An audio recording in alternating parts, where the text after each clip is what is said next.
আছো। WBCS 2022-এর group D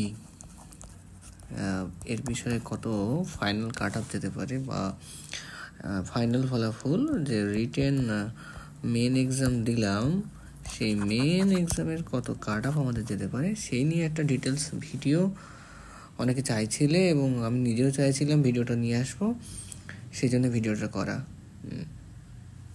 সবথেকে বড় কথা হলো, প্রথমেই বলি কয়েকটা পয়েন্ট মনে রাখতে হবে। যে WBCS 2022, ঠিক আছে তো, এই ক্ষেত্রে একটা আমাদের হিউজ অপরচুনিটি আছে। কেননা প্রথমেই বলি যে ভ্যাকান্সি কিন্তু 320+। তো এইখান থেকে প্রথম শুরু করি যে এই হিউজ ভ্যাকান্সি লাস্ট কয়েক বছরে কিন্তু বেরোয়নি, এবং এই ক্ষেত্রে আমরা যদি দেখি যে ইন্টারভিউ কল সাধারণত 2022-এ কতজনকে কল করা হচ্ছে। গ্রুপ এ বির ক্ষেত্রে যে কলটা দেখেছি সেটা মোর দ্যান থ্রি টাইমস করা হয়। তো আমি 320-র ক্ষেত্রে যে ভ্যাকান্সি আছে সেক্ষেত্রে সাধারণত যেহেতু গ্রুপ এ থেকে কিছু ক্যান্ডিডেট কাটবে, কিছু সি থেকে কাটবে, তাদের জন্য ডির কিছু ভ্যাকান্সি কম হবে। সুতরাং যে 3 টাইমস ভ্যাকান্সি হবে বা 3 টাইমস ক্যান্ডিডেটকে পিটির জন্য কল করবে, এটা এক্সপেক্ট করো না। 320-র সঙ্গে মিনিমাম 2.5 একটা রেশিও রাখো, এই 2.5 টাইমস ডাকতে পারে।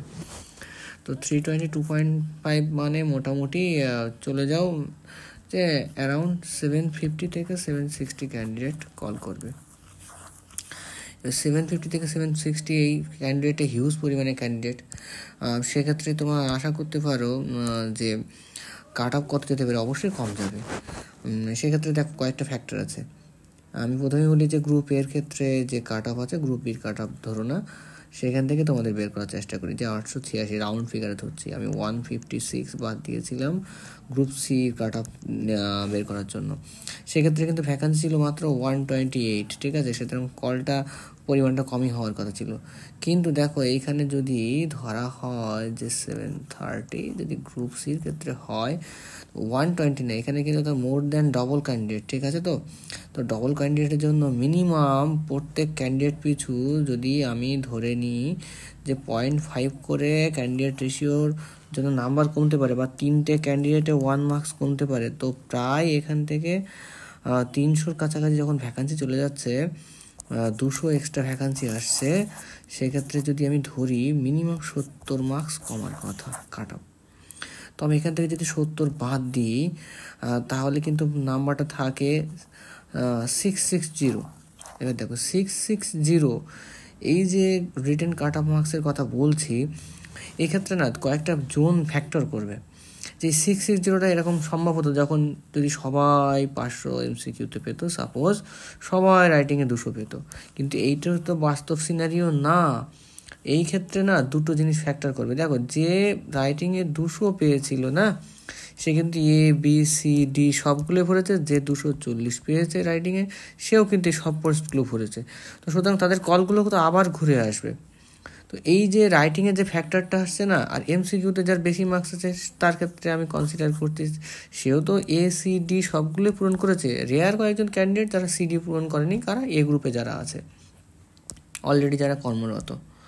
তো সুতরাং আমি যদি ধরতে চাই যে অ্যাকচুয়াল এক্স্যাক্ট ফিগার কত আসবে, দেখো এটা সম্পূর্ণ মন গড়া কথা নয়, একটা অ্যাজামশনের উপর বলা হয়। এখানে যে যত ইউটিউবে এসে বলুক যে এত যাবে অত যাবে, কিন্তু এটা বলা সম্ভব হয় না। এটা দীর্ঘদিন অভিজ্ঞতা বা ধারণা বা অ্যানালিসিস করেই বলতে হয়।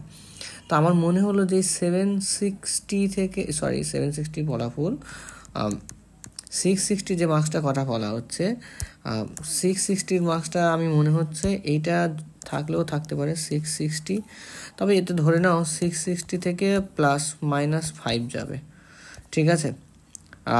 সেটা 655 যেতে পারে অথবা 665, এই কাট আপটা যাওয়ার কথা আছে। এবার দেখো এক্ষেত্রে তাহলে কার কীরকম মার্কস আসবে বা কীরকম থাকলে সে এক্সপেক্ট করতে পারো। তো আমি ধরে নিলাম তোমাদের MCQতে একটা স্ট্যান্ডার্ড মার্কস 480 আছে, ঠিক আছে। তো তাহলে আমি যদি ধরি 660 ধরেই আমি ক্যালকুলেশন করি, 660 ধরেই ক্যালকুলেশন করি, তাহলে 480 মার্কস যদি বাদ দেই তাহলে আমাদের কত আসে, এক্ষেত্রে আমাদের মার্কস আসছে 186 যদি হয় বা 180 যদি মার্কস হয়, তো 180 মার্কস, এই মার্কসটা কিন্তু রাইটিংয়ে অ্যাচিভেবল, মানে তোমরা কিন্তু পেতেই পারো। অনেকে কিন্তু 180 না 220ও পেয়েছো, অনেকে কিন্তু 230ও পেয়েছো, ঠিক আছে। তো আবার তার ক্ষেত্রে কী হয়েছে, 230 পেয়েছে, সে দেখা গেলো এমসিকিউতে 480 পায়নি, সে 470 পেয়েছে, সে রাইটিংয়ে 210 পেয়েছে। তো গ্রুপ সি থেকে গ্রুপ ডির কল পাওয়ার সম্ভাবনা তোমাদের প্রত্যেকেরই প্রচুর পরিমাণে আছে, এবং আশা করি যে গ্রুপ ডিতে অনেকেই জব পাবে এবং বেটার কেরিয়ার অপশনও আছে, ঠিক আছে। তো এটাই হলো আমার সবথেকে মূল বলার বিষয় ছিল, যে কীভাবে কোন বিষয়ে কত কাট অফ যেতে পারে গ্রুপ ডির ক্ষেত্রে। তো ফাইনালি আমি যেটা বলছি, যে আমার মতে ফাইনাল অ্যানালাইসিস যেটা আসে, ফাইনালি রিটেন কাট অফ কত যেতে পারে ফর জেনারেল ক্যান্ডিডেট, জেনারেলের ক্ষেত্রে ধরে নাও 660, ওবিসি এর ক্ষেত্রে ধরে নিতে পারো 20 মার্কস কম 640, আর ওবিসি বির ক্ষেত্রে ধরে নিতে পারো 660,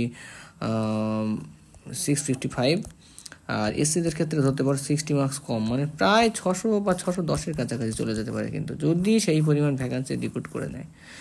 600 বা 610 বা 620, 620-র আশপাশেই থাকার সম্ভাবনা বেশি, কারণ এক্ষেত্রে না হিউজ গ্যাপ কম তৈরি হয়, যেটা এই গ্রুপের ক্ষেত্রে তৈরি হয়, ঠিক আছে। তো আশা করি তোমাদের ধারণা দিতে পারলাম যে মোটামুটি কেমন মার্কস এক্সপেক্ট করতে পারো কাট অফের ক্ষেত্রে। আশা করি এর থেকে খুব বেশি নড়চড় হওয়ার কথা নয়, যদি 2.5 টাইমস ক্যান্ডিডেট কল করে। এইবার যদি মনে করো না 2 টাইমস ক্যান্ডিডেট কল করছে, তাহলে কিন্তু সিনারিওটা পাল্টে যাবে। যদি 2 টাইমস ক্যান্ডিডেট কল করে, যে 2 টাইমস করলে তখন কিন্তু ওই রেশিওটা 660-তে থাকবে না, তখন কিন্তু 680 বা 685-এ উঠে যাবে, ঠিক আছে। তো সেটা কিন্তু মাথায় রেখো। এখন পিএসসির উপর সম্পূর্ণ ডিপেন্ড করবে যে পিএসসি কতজনকে ডাকবে না ডাকবে, সেটা সম্পূর্ণ পিএসসির গোপন বিষয়, এবং সেগুলো সম্পূর্ণ পিএসসির জানার বিষয়, আমাদের কারোরই জানার বিষয় নয়। তবে আশা করি সকালে বিষয়টা বুঝতে পেরেছো। আর তোমাদের কোনো মতামত থাকলে অবশ্যই গ্রুপে জানাও, কমেন্ট করো, লাইক করো, শেয়ার করো। আমার চ্যানেলের ডেসক্রিপশন বক্সের মধ্যে না দেওয়া থাকলেও আমার চ্যানেলের পোস্ট অপশানে দেওয়া আছে আমার